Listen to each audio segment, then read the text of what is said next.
In Japan, one of the most respected traditions is a sport that dates back more than 1,000 years.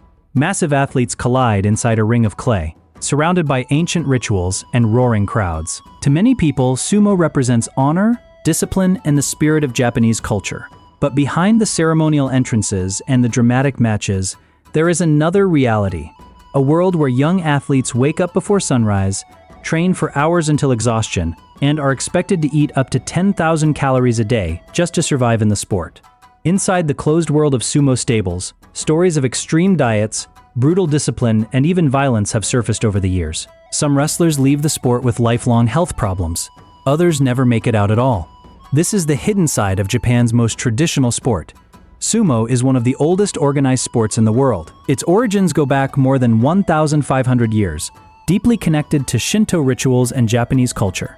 Today, professional sumo is governed by the Japan Sumo Association, and only a few hundred athletes compete professionally. These wrestlers, known as rikishi, dedicate their entire lives to the sport. But becoming a sumo wrestler is not just about stepping into the ring. It means entering a completely different way of life, one that is controlled by strict traditions and rules that have barely changed for centuries. For many young wrestlers, the journey begins in a place called a heiya, or sumo stable, and life inside these stables can be far more intense than most people imagine. They are where wrestlers live, eat, and spend nearly every hour of their lives. Many young athletes join a stable in their teenage years, leaving their families behind to fully dedicate themselves to the sport. Inside the stable, life follows a strict hierarchy. Senior wrestlers have authority, while junior wrestlers must serve them. The youngest members wake up first every morning. They clean the building, prepare meals, wash clothes, and take care of daily chores. Only after all of this is finished can they begin their own training. In the world of sumo, respect for seniority is absolute. Questioning authority is rarely allowed, and discipline is deeply embedded in the culture of the sport. For outsiders, this system may seem harsh, but for centuries it has been considered part of the tradition that shapes a sumo wrestler. The daily routine of a sumo wrestler begins long before sunrise. Training, known as keiko, often starts around 5 o'clock in the morning. For the next several hours, wrestlers repeat the same physically demanding drills again and again. One of the most iconic exercises is the shiko, a movement where wrestlers lift their legs high into the air and slam them down onto the ground. This movement may look simple, but it is repeated hundreds of times during a single training session. Training can continue for 4 to 6 hours every day, pushing the athletes to their physical limits. But training is only one part of the extreme lifestyle required in sumo. Wrestlers are also expected to dramatically increase their body weight. To achieve this, many wrestlers consume between 5,000 and 10,000 calories every day, sometimes even more. Unlike typical athletes, sumo wrestlers often skip breakfast. After long hours of training, they eat enormous meals designed specifically to help them gain weight quickly. Their main dish is a high-protein hot pot called chenko nabe, which contains meat, fish, tofu, vegetables, and large amounts of noodles or rice. After eating, wrestlers often take long naps. This routine slows their metabolism, allowing their bodies to store calories more efficiently as body mass. Training may be brutal, but what truly shapes a sumo wrestler's body is their diet.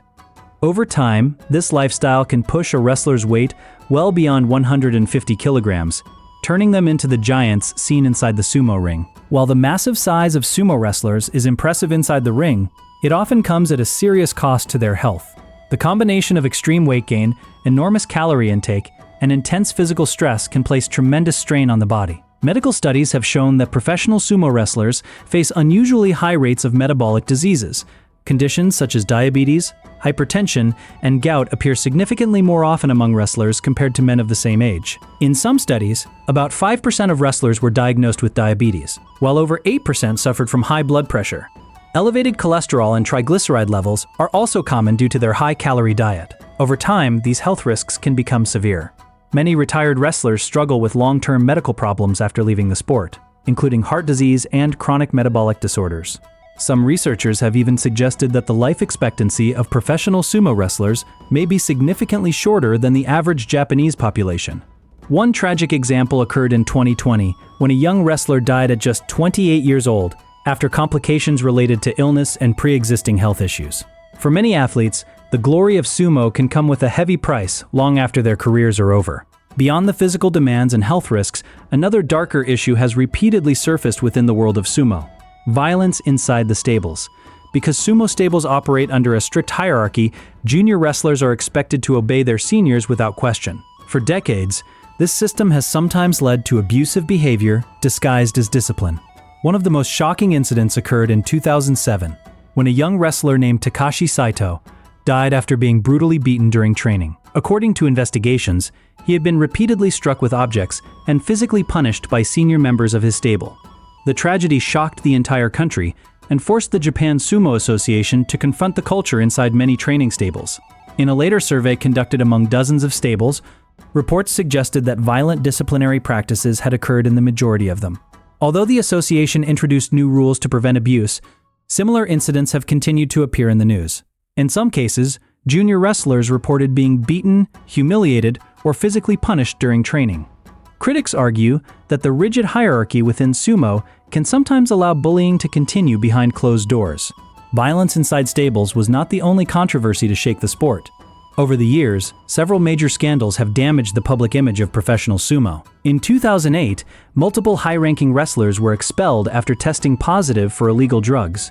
The scandal became so serious that the chairman of the Japan Sumo Association was forced to resign.